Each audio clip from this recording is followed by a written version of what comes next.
Kayo na lang ang sumagot, 'di ba? Doon sa mga nagtatanong sa akin kung may secret deal. Itong si Boying at saka 'to si Marcos sa ICC. May natanggap ba sila? O talagang sadyang takot lang sila kay Sara? Pero hindi po normal sa isang tao na magsasalita ka on live TV. Pwede siguro kung one-on-one lang. Pero on live TV tapos bigla mong babasuhin. Bigla mong babaguhin. Oh. Eh pag inisip mo, presidente yun. So tatak yun. Alam mo yun. SOJ ka, Secretary of Justice. So alam mo, yung sasabihin mong yan patungkol sa ICC, tatata. Tapos biglang binago. So ibig sabihin, masyadong malaki yung kapalit para lokohin nila yung Pilipino. Masyadong malaki yung presyo na matatanggap nila or kung ano man yung matatanggap nila sa pagpapadala kay Tatay Digong sa ICC para budulin ng Pilipino at kainin yung sinuka nila, yung kinain nila ulit. Malaki ang pakinabang nila. Hindi mo naman kasi gagawin yan. Ay sinabi mo, hindi po pwede. Sabi mo, it's a threat to our sovereignty, tapos bigla mo pinapasok. Di ba? Oh. So, can we blame the people? No, we cannot. Ang tanong, bakit? Secret deal ba? May presyo ba? Palit ulo ba? May pakinabang ba? Takot kay BP Sara? Kayo na po sumagot dyan sa comment section. Ito po, pakinggan po natin yung speech ni Mideldea na patungkol dito kay Tatay Digong.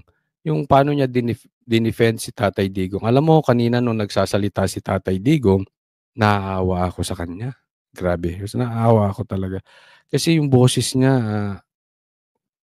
parang pagod na pagod. Alam mo yung lolong-lolo na, naalala ko nga yung lelong ko dito eh. Parang medyo hawig pa nga sila nung lolo ko eh. Lolo ko sa father side. Meron silang hawig ni PRRD. Tapos ganyan na yung boses, nakakaawa. Nung narinig ko nagsasalita si PRRD, nakakaawa po.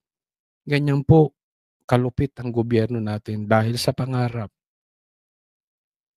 Yung nagpalibing sa tatay nila, yung nagpabalik sa kanya sa posisyon, binababoy nila. Ako I strongly believe, kung hindi man natin makuha ang justice sa hustisya sa Pilipinas dahil hawak nila, never silang lulusot sa hustisya ng langit. Matindi ito. Matindi ito. Ginawan ka na ng mabuti. Alam mo, pinalibing nga yung tatay nyo para magkaroon tayo ng unity. Tapos ganitong ginagawa. Mga traidor, walang utang na loob. Ago, the whole world has witnessed the degrading fashion in which a former president of a sovereign country was bundled into a private aircraft and summarily transported to The Hague. To us lawyers, this would be called an extrajudicial rendition. To the less... Totoo yan, extrajudicial rendition yan. Alam nyo, ito sa akin naman ay kidnapping. No? Yan po yung sinasabi ni Pastor Kibuloy. Yan ang kinakatakot niya. Kasi wala namang problemang haharapin niya yung kaso niya dito sa Pilipinas. Pero napatunayan natin, hindi nag-i-imagine si Pastor Kibuloy. Talagang may plano silang dalhin sa ibang bansa. Ganyan po ang style ng gobyerno natin ngayon. Diba?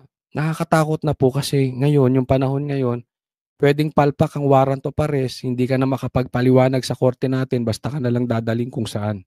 Bigla kang ikukulong, bigla kang dadalhin sa ibang bansa. Pag ikaw napag-initan ni Marcos, ni Boying, ni Torre, tapos ka na. Saka ka na lang magpaliwanag, ganyan lang naman sinasabi nila eh.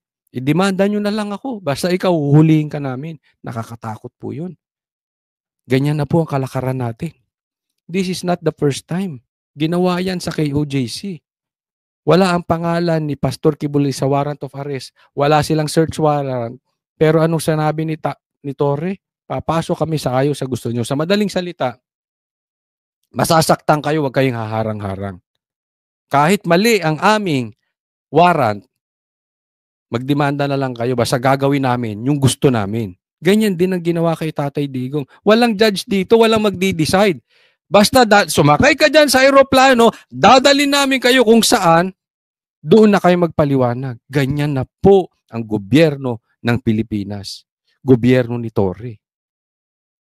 Oh. Pag sinabi niya sa inyo, papasok ako sa bahay ninyo. Wala, asan na search warrant? Basta papasok ako, demanda nyo na lang ako. Kakatakot yun. Bigla kang huhulihin. Asan ang warrant mo? Hindi, peke yung warrant. Hindi, wag tayo hindi ito ang panahon. Yan ang sinabi ni Torre kay Torre na I was in front of them. Hindi ito ang panahon para tayo magdiskusyon. Magdemanda na lang kayo, magreklamo na lang kayo. Di ba? Huhulihin ka na lang basta tapos sasabihin hindi itong panahon para tayo magdesisyon. Magreklamo. Ganyan po ang ginawa kay Tatay Digong. Yan po ang nirereklamo dito. Illegal po yung arrest. Legally inclined, it was a pure and simple kidnapping. My client was denied all access to the legal recourse in the country of his citizenship. Yun, napaka-importante yun. Dapat may legal recourse to the country of his citizenship at saka saan siya nahuli. Dapat dumaan to sa Korte ng Pilipinas. Hindi lang po ito patungkol sa Korte ng ICC. Tapos sinabi ni PRRD na papasukin niyo yung anak ko kasi abogado ko yan. Tatandaan po natin, ang isang tao may karapatan sa abogado. Hindi ikaw, Torre, ang mamimili. Kasi sinasabi ni Torre, may abogado ka dyan. Hindi. Tayo po ay may karapatang mamili ng abogado. Bakit kayo magbibigay sa amin ng abogado? Kung kaya namin, buti ko hindi namin kaya magkaroon ng abogado. Halimbawa, akusado, hindi kaya magkaroon ng abogado, di sige, okay lang, bigyan nyo. Ng libre. Kayo mamili. Pero kung kaya niya magkaroon ng abogado, ba't kayo namimili? Torre, diktador ka? Ayaw niyong papasukin dahil may abogado naman, magugulo lang? Hindi. Bawat Pilipino may karapatan sa abogado. Hindi kayo pipili. And this, all in the nature of political score settling. Ito, maganda itong diniin niya dito. Political to. Ito, napaka-importante na ipalabas natin. Kasi ang ICC, ako talaga, I'm not in favor of ICC. Kasi nagagamit kayo for political. Dapat madiin ito. Masisira ang credibility ng ICC dito if the Duterte team can prove that it's political. And we Filipinos, we know that this is political. Kung mahinang klase ba si Sara, papansinin siya? Kung mahinang klase ba Duterte, pagtutuunan ba ng pansin yan? This is political. Two troubled entities struck an unlikely alliance. An incumbent president who wished to neutralize and choke the legacy of my client and his daughter on the other hand. Tama yun. Ganda nung sinabi niya na gustong sakalin, gustong pigilan yung legacy ni Tatay Digong at saka ni BP Sara. Alam naman natin. We all know. Whatever happens kay Tatay Digong, I really hope mapawalang sala siya dito kasi wala naman siyang kasalanan, mapauwi siya sa lalong madaling panahon. But if not, mamatay na siya dyan, patayin siya dyan, I really don't know what will happen. But yung legacy niya, I still believe meron at merong tatayong ala Tatay Digong in the near future na talagang susugpuin ng seryoso ang droga sa Pilipinas. Tunay na susugpuin ng mga komunista at NPA sa Pilipinas. Tatak na po yan. Hindi na po maalis yung legacy na iniwan ni Tatay Digong sa atin kahit ano pa ang gawin ni Marcos. A troubled legal institution subject to delegitimization and desperate for a price cuts and a legal show today on the other hand. With this in mind, it is not surprising that my client was abducted from his country. Ang sakit, no? Kinidnap, dinukot.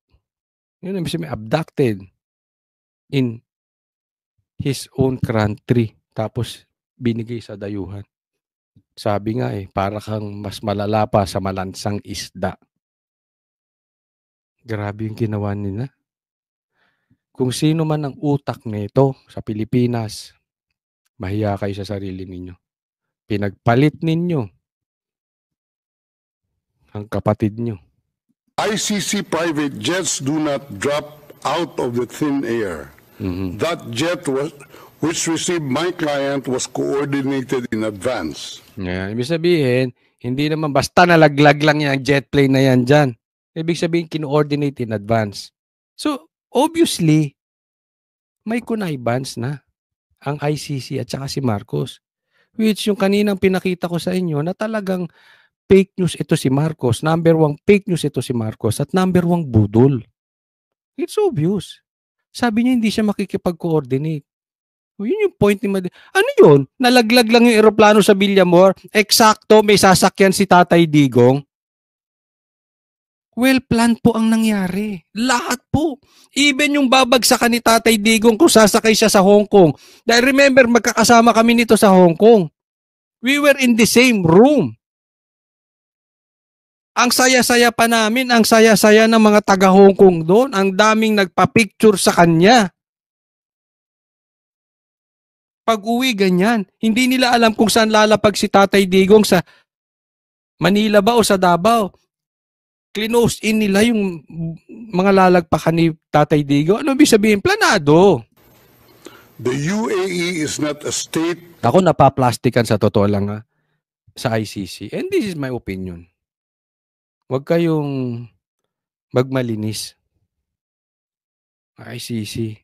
Sino kayo para humusga ng mga Pilipino? Kumalas na kami dyan eh. Diba? Sabihin natin, nagawa ni Tatay Digong yung kanyang mali. For discussion purposes hindi ko sinasabing totoo. Before tayo kumalas. Pero yung pagkakahuli sa kanya, nakipag-ugnayan pa rin sa ICC na hindi na kami member. Naggamitan kayo ni Marcos. Kasi alam nyo, itong existence ng ICC, hindi ito nire-respeto ng ibang bansa. Sa totoo lang. Hindi. Ito ay parang naggagamitan. Kung sinong bansa ang kailangan kami para itago yung kanilang political ambitions, doon kami. Hindi ito nire-respeto ng ibang bansa. Samantalang tayo diniliber pa natin. Ganyan po kababaw. Alam mo, nung nakikita ko si Tatay Digong, nahihiya ako sa mga Pilipino. Talagang, sigurado ang tingin nitong mga to sa atin para tayong pinabili ng suka. Kaya nilang ganunin ng presidente?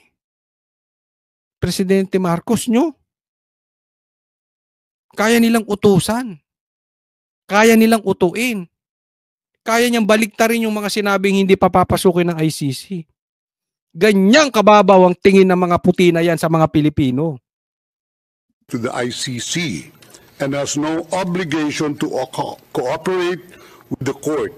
Yet my client sat in transit in that country for more than 5 hours. I invite the registry's representative to present today in court to explain to the judges exactly how they believe this transfer was anything other than a gross abuse of process. Ito, malalaman natin kung ipokrito itong mga taga-ICC. Kaya ako hindi ako papayag. Sinasabi ng mga ibang senador, kumakandidatong senador na katulad ni Lacson, tapos itong sila, mga congressman na dapat bumalik tayo sa ICC. Hindi. Huwag kayong papayag na babalik tayo sa ICC. Huwag. Hanggat hindi sila marunong rumespeto sa korte natin. Bakit? Iilang tao lang ang magdi-decide. 1, 2, 3, 4 lang. Pag may sinabi na, sige, bigyan nyo kami red notice, dadali namin dyan. Special delivery, naka-jet plane pa. Paano yung mga kalabang politika? Tapos na. Katulad ni nireklamo ni De Lima. Si Cayetano. Paano kung sabihin, sige, isuhan nyo ng red notice at warrant of arrest, di-deliver namin si Cayetano dyan. Tandaan nyo, binastos ni Cayetano si BBM. Nilaspag niya yan sa debate. Para ano ko sabihin? Sige, gantihan natin yan si Cayetano. Binaboy ako niyan sa debate. Sige, Delima. Ireklamo sa ICC. Pag yung ICC sabihin nyo mag-release ng warrant, hindi na dadaan sa korte natin. Ako hindi papayag. Huwag kayong papayag na bumalik tayo sa ICC until such time may respeto na ang gobyerno natin sa korte. Given the precipitous arrival of my client, an elderly man with debilitating medical issues, hard of hearing, and 2 days. So, alam mo, ito yung nakakalungkot, no? So, kapit lang mga Pilipino at matatapos din to. Ako naniniwala nang dahil sa ginagawa nila, kinakabahan na yung mga senators ni Marcos. Sila mismo napapaamin na eh. Diba? Napapaamin na sila na apektado sila dahil malakas pa rin na suporta. Actually, mas lalong lumalakas ang suporta ng mga Duterte. Yun nga lang, baka mamaya may masamang mangyari kay Tatay Digong. Mananagot kayo sa taong bayan na nagmamahal kay Tatay Digong pag may nangyari sa kanya. Next po tayo. Eto, ayaw ng Pilipino ng impeachment. Mayorya ng mga Pilipino ang tutol sa paghahain ng Kamara ng impeachment case laban kay Vice President Sara Duterte sa Senado. Base sa latest survey ng Pulse Asia Research, lumabas sa 45% ng mga Pilipino ang hindi sang-ayon sa paghahain ng mababang... Tignan nyo, mga ayaw sa impeachment, 45%, 23 lang ang agree, 23% lang ang 23% lang ang agree. Yung iba, abstain and lack of knowledge. Pero mas marami. No, kahit pagsama-samahin pa halos pantay lang, di ba? No? So, sa madaling salita, ayaw ng Pilipino ng impeachment. Kaya nga ako nagtataka, kaya ba biglang nagbago isip nitong sila Marcos? Sabi nila, hindi nila dadalhin ng ICC. Hindi nila dadalhin dito, pati si Boying Rimulya. Hindi tayo makikikooperate. Yan ay wala silang wala silang jurisdiction dito sa Pilipinas, may justice tayo, hindi na kailangan, etc. Kung ano pinagsasabi nila, tapos biglang kinain nila yung tinain nila. Isa ba to sa dahilan? Dahil nakikita nyo ayaw ng tao sa impeachment at hindi kayo mananalo? Hindi papabor ang taong bayan sa impeachment? Pulungan ng Kongreso ng impeachment case laban kay VP Sara, habang nasa 23% naman ang nagsabing pabor sa impeachment. Samantala, 23% naman ang hindi makapagsabi kung sila ay sang-ayon o hindi, habang ang natitirang 7% ay nagsabing wala silang sapat na kaalaman para magbigay ng opinyon. Karamihan sa mga hindi sang-ayon ay mula sa Visayas at Mindanao. Isinagawa ang survey mula February 20 hanggang 26, 2025. Ito napakaliwanag, no? Na ang Pilipino gising na sa pambubudol ng mga Marcos. Dapat naman hindi talaga ma-impeach si BP Sara. Sila nga ang liit-liit ng confidential funds na sinasabi nila kay BP Sara, sila nga Di ba? Ang laki, billion po ang flood control projects.